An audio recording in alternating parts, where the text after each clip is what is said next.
गांव में मंद मंद पवन बह रही थी। आकाश में पूर्णिमा का चांद अपनी शीतल चांदनी बिखेर रहा था। उस रात्रि माता पार्वती अपने आराध्य पति भगवान शिव के समीप बैठी थी। उनके मन में एक गहन प्रश्न उठ रहा था। उन्होंने धीरे से भोलेनाथ से कहा, स्वामी, संसार में अनगिनत लोग आपको प्रसन्न करने के लिए विविध साधन अपनाते हैं।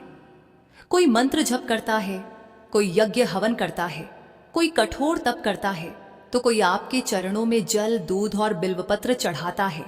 किंतु मैं जानना चाहती हूं, इन सब में सबसे महान भक्ति कौन सी है, जो सीधे हृदय से आपको प्रिय हो जाती है। भगवान शिव ने पार्वती की ओर गहन दृष्टि डाली। उनके त्रिनयन में दिव्य करुणा और असीम ज्ञान की ज्योति झलक रही थी। वे मंद स्मित कर बोले, देवी, तुम्हारा प्रश्न अत्यंत गूढ़ है और युगों से साधक इसका उत्तर खोजते आए हैं। भक्ति केवल बाह्य आचरण से नहीं होती, उसका मूल भाव भीतर छिपा रहता है।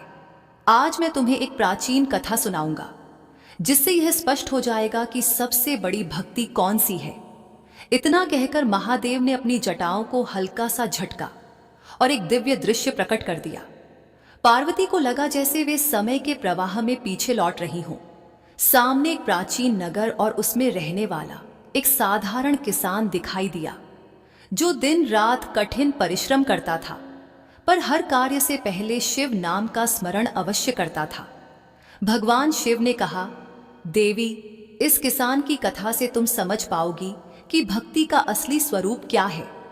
उस प्राचीन नगर का नाम था कृपालपुर। यहाँ के लोग साधारण जीवन जीते थे, खेती बाड़ी करते और आपस में भाईचारे से रहते।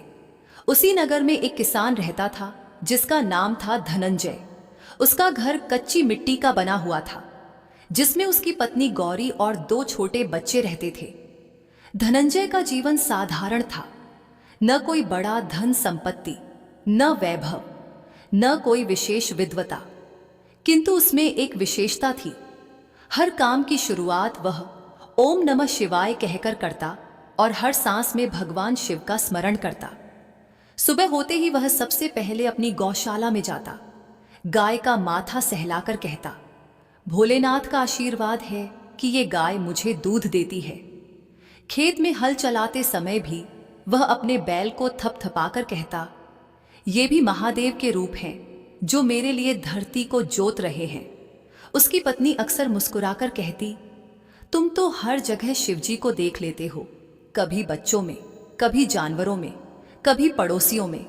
धनंजय हंसकर उत्तर देता, देवी, जब शिवजी सर्वव्यापक हैं तो उन्हें केवल मंदिर में ही क्यों खोजें।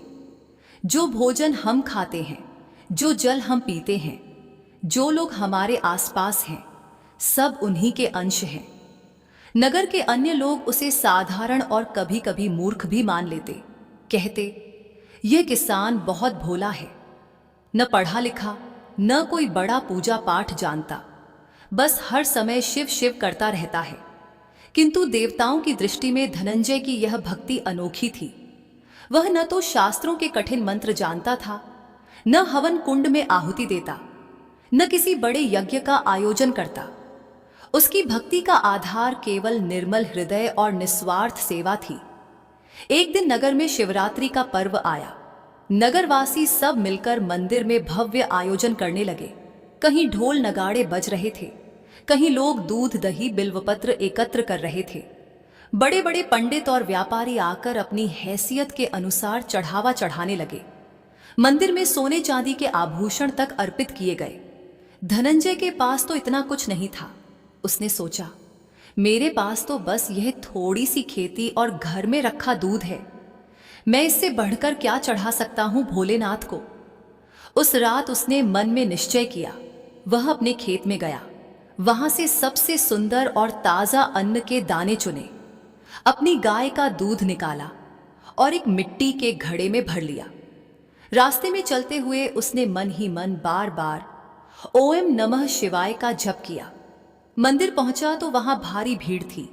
लोग भव्य वस्त्रों में, हाथों में फूल मालाएं, चांदी की थालियां और कीमती उपहार लिए खड़े थे। उनकी चमक दमक में धनंजय का मिट्टी का घड़ा और चुटकी भर अन्न बहुत छोटा लग रहा था। लोग उसका मजाक उड़ाने लगे। अरे देखो, किसान आया है मिट्टी के घड़े में दूध और मुट्ठी भर अन्न लेकर। क्या भोलेनाथ ऐसे गरीब चढ़ावे से प्रसन्न होंगे? धनंजय मुस्कुराया और बोला, भाइयों, मेरे पास जितना था उतना ही लाया हूं। मैं दिल से लाया हूं, यही मेरी पूजा है। वह सीधे शिवलिंग के पास पहुंचा और घुटनों के बल बैठ गया। उसने आंखें बंद कर ली और मिट्टी का घड़ा दोनों हाथों से उठाकर धीरे धीरे शिवलिंग पर उड़ेलने लगा। उस क्षण मंदिर का वातावरण बदल गया। अचानक हवा में एक अद्भुत सुगंध फैल गई।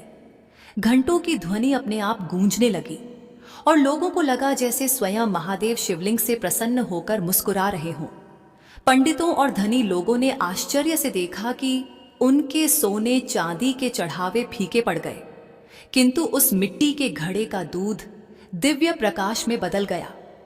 धनंजय के आंसुओं के साथ जब वह दूध शिवलिंग पर गिरा तो ऐसा लगा मानो स्वयं गंगाजल बह रहा हो। पार्वती ने यह दृश्य देखकर महादेव से कहा, स्वामी, यह तो अद्भुत है। इतने बड़े बड़े धनी लोग यहां सोना चांदी चढ़ा रहे हैं।